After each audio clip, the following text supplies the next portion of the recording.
ওটা কাছে দিই, কাছের আছে তো? ঠিক আছে, দিলে সব কিছু বুঝতে পারবে।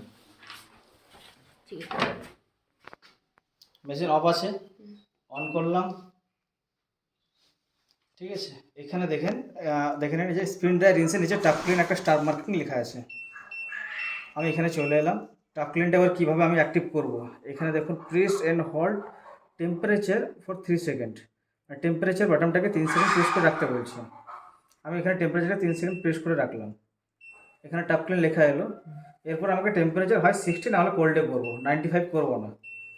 আচ্ছা ঠিক আছে, আমি তাহলে কোল্ডেই করে রাখছি, কোনো অসুবিধা নেই।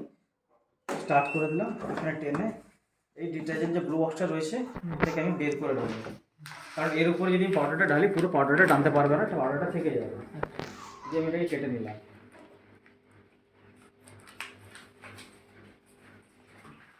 এটা আমি এরপরে ঢেলে দিলাম। ঠিক আছে, আচ্ছা একটু দূরেই থাকবো কারণ ডাস্ট তো।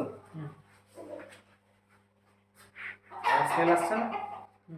এটা হচ্ছে অরিজিনাল পাউডার স্মেল। এই অনলাইন অনেকে কী করেন, অনলাইনে ফ্লিপকার্ট থেকে পারচেস করেন, অ্যামাজন থেকে ডুপ্লিকেট, কোনো ডিসকেল কিছু কাজ করে না। ডিসকেল কিছু কাজ করবে না। মানে ভাববেন যে আমি ডিসকেল করেছি আমার ওয়াশ হয়ে যাচ্ছে, কিন্তু না, ওই ওই ডিসকেল দেবো আর আপনার নর্মাল এমনি প্লেন জলে ওয়াশ করা একই ব্যাপার।